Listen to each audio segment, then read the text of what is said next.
Never, ever give up. You can change and you can move around, but never, ever give up. I know people that are very smart. They went to the Wharton School of Finance with me. I know other people that aren't as smart, and those people are the top people in industry today, and they just were tougher.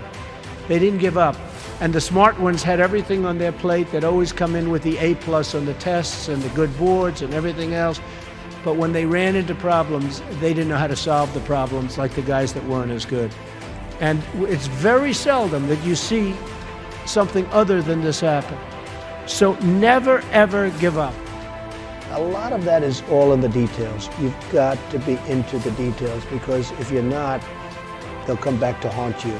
So oftentimes, life is in the details. Well, business also is in the details. You have to be very careful.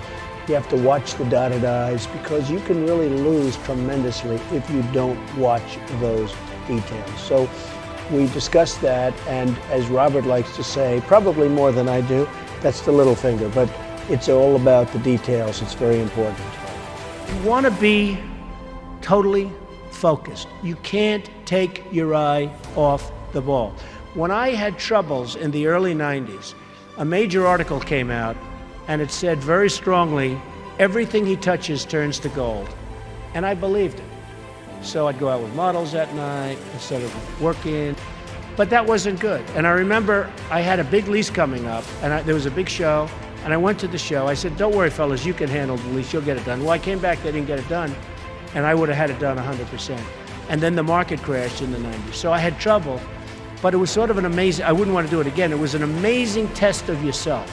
Can you handle pressure? How are you under pressure? Are you smart? When everybody's coming at you. The worst employee is a good employee. A bad employee is fine because you fire that person right away. A great employee is phenomenal. You want to keep them and cherish them. They're fantastic.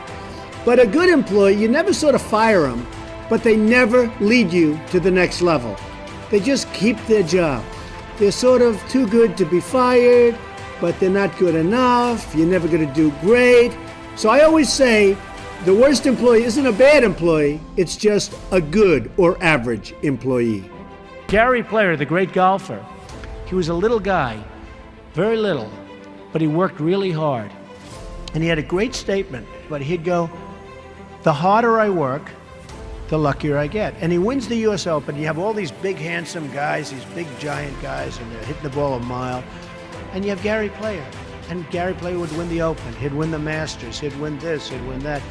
And he said, hey, in the U.S. Open, he hit a 5-iron to 1 foot from the hole, and he ended up getting a birdie and wins the U.S. Open, right?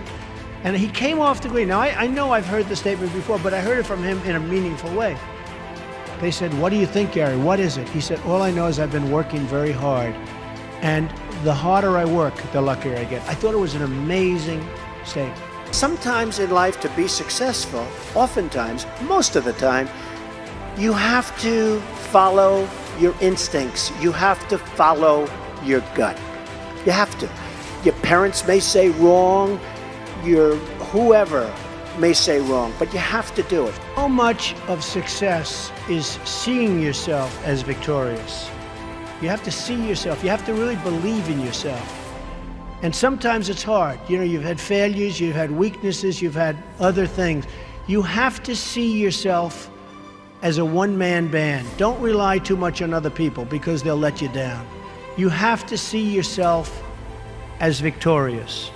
And to be a winner, you have to think like a winner. If you don't think like a winner, it's just never going to happen. Many people have been asking about my desk and the fact that I have so many papers on my desk. It's actually very neat. I know where everything is, but if you look around, there's a lot of stuff. The fact is, I'm busy. I always notice that busy people that are very successful in many cases, have a lot going on their desk. I have papers from deals, I have papers from just about everything. I like to read up on things, I like to study what I'm doing. So therefore, you have a lot of action going on in your office. Now, some of the writers, some of the ones that aren't so smart, they talk about the desk negatively. They say, oh, isn't it terrible?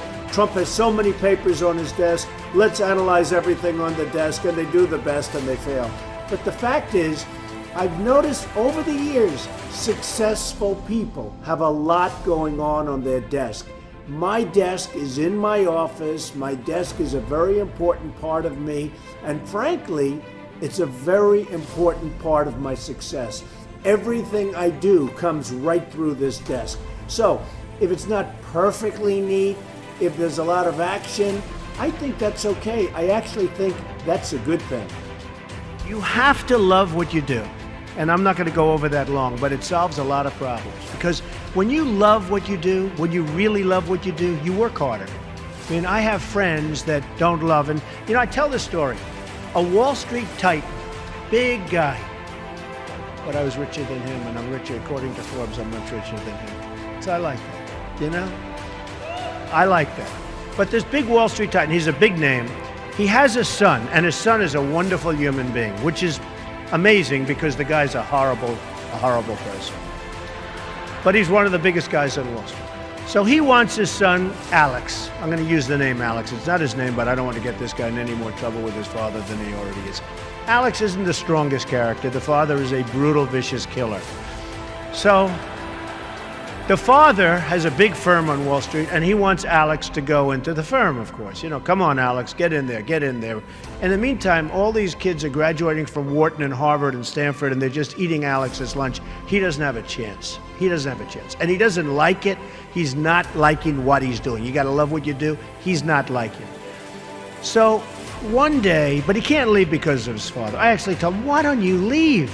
Your father's brutal. The father's just killing the guys. Tell him, you don't have what it takes. I'm sorry, Dad. Oh, this is great. So I say, you got to leave the father. You got to leave him. He said, I just can't, Donald. So anyway, he's a spoiled guy. He's a member of a very good golf club in Westchester, which is a rich place in New York. And he's on one of the committees, and he's on the Greens Committee. And they put him in charge of redoing the course. They're doing this big renovation of the course. It's a very good club. And he's there every morning at 5 in the morning. He doesn't leave. He did such an unbelievable job. The contractors respected him. Everybody respected him. So the wife comes up. He's doing so great, Donald. He's so amazing. And they give him an honor. And this is a tough group of people that have this club. They're club members and they're difficult. They gave him an honor. The club came in under budget, faster by 2 months.